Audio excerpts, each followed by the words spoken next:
70s, early 80s, places like Chuck E. Cheese and Showbiz Pizza were becoming very popular in different parts of the country. Around here, you'll recall the popular place was called Major Magic's. It disappeared a few years back, but as Ida Tedesco shows us, its popularity could be making a comeback.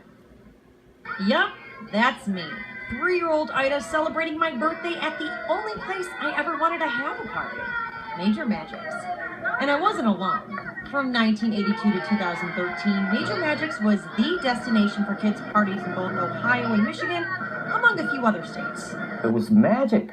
Like it says, Major, you came in as you were younger, the lights came on, the curtains opened, and here was a character singing, and all the kids were dancing by the stage.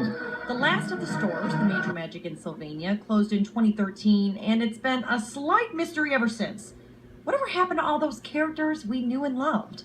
Sergeant Pepperoni, Burley Hives, Singin' Sam, Barbara String Band, and of course, the Major himself. After a little investigative work, I found out. Meet Kurt, Dennis, and Ray. They now have the robots and are actually bringing them back to life. After visiting the Sylvania location one last time, Dennis McDonald reached out to the owner about getting his hands on some of the memorabilia. After being very persistent and not giving up, he just said, come on and get this stuff. And if I didn't, it would probably be in a dumpster. Instead of a dumpster, McDonald took it all back to Warren, Michigan, and got to work bringing the robots back to life without any manual. Well, I think some people might even think it's weird in a way, but some people don't get it. I always saw these guys as maybe a cartoon character that came to life, so I always just loved it. It just resonated with me. He brought on 2 former Major Magic production team members to help. It's a wonderful thing. We all have memories of it, and I had a lot of fun doing it. Now that they have most of the robots back up and running, ready to perform again, there was still one big question.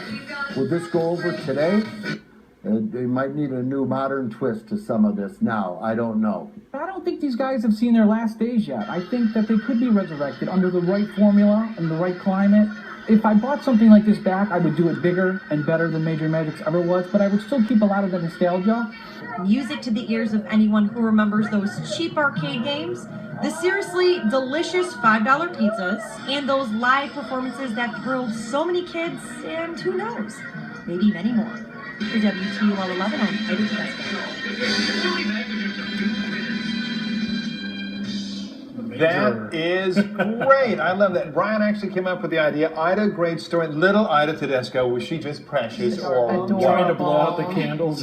Yeah, I have to work on that a little bit. And some memories. You were saying that you we have remember. the videos of my daughters going there. The guy says, well, I don't know if they would work today. And what if they put them all back together, but the crowd instead of little kids, people like us. And